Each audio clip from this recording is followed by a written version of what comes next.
Sahabat Excellent dan pemirsa dimanapun Anda berada, saya Lisa Sopaku akan melanjutkan perbincangan saya dengan Pak Sutiono Gunadi. Pak Sutiono, saya pengen sedikit berbicara mengenai personal Bapak. Siapa sih Pak tokoh atau orang yang menurut Bapak itu penting dan selalu membuat Bapak bersemangat dalam menggeluti semua perjalanan karir maupun perjalanan hidup Bapak sampai saat ini? Ya, kalau dibilang siapa tokoh yang harus diidolakan, saya sendiri tidak pernah merasa itu ada. Kenapa? Karena saya selalu melihat bahwa siapapun tokoh itu pasti ada sisi positif dan negatif. Maka saya tidak pernah mau mengidolakan orang.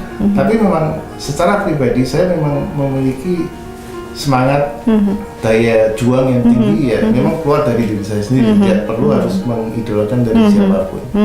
Gitu. Jadi itu yang sudah Bapak punya kepribadian yang sudah Bapak tanamkan, ya. Walaupun saya tetap suka sih membaca riwayat orang-orang sukses, biografi orang-orang terkenal, itu tetap menjadi inspirasi. Tapi tidak berarti saya mempunyai tokoh idola yang siapa itu. Lalu bagaimana Pak? Ini kalau nggak salah Bapak dulu pernah jadi dosen ya Pak ya? Di salah satu universitas swasta di Salatiga. Apa sih Pak pengalaman berharga yang bisa Bapak bagikan selama Bapak menggeluti bidang ini? Ya, sebetulnya dosen sesuatu yang menarik. Karena walaupun sekarang saya tidak resmi sebagai dosen, karena ada peraturan ya bahwa tanpa S2 itu tidak bisa mengajar di S1. Karena kejelekan saya itu tidak pernah belajar formal, jadi selalu belajar informal, sehingga tidak pernah nambah gelar. Ya. Praktisi aja ya. Ya memang kalau bicara tentang mengajar itu sesuatu yang menarik, karena dengan saya banyak belajar, lalu saya bisa ngajar orang sampai orang-orang itu ngerti, itu berarti membuat saya itu jadi lebih pintar.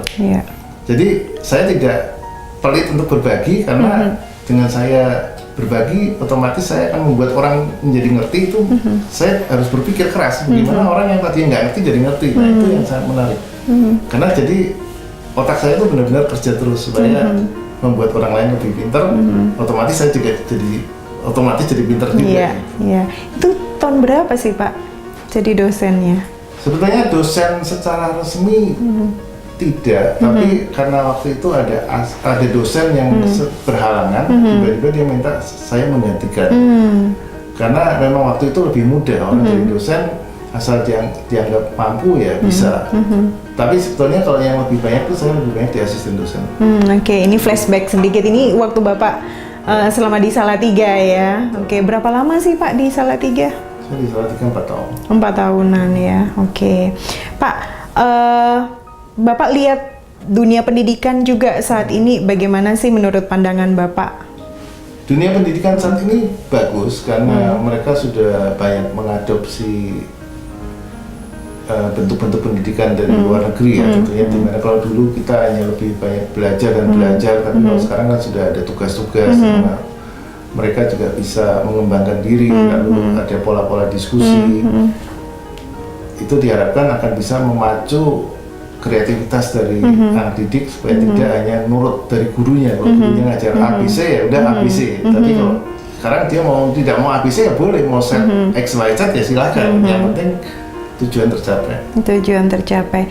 Kira-kira Bapak punya masukan sedikit mengenai sistemnya pendidikan di Indonesia? Ya, kalau sistem pendidikan di Indonesia yang perlu dibenahi adalah ya tenaga pendidiknya sendiri. Tenaga pendidik yang tidak mau menerima masukan dari anak didik, ya itu yang harus mau membenahi diri, karena anak didik yang kreatif tentunya harus bisa diterima.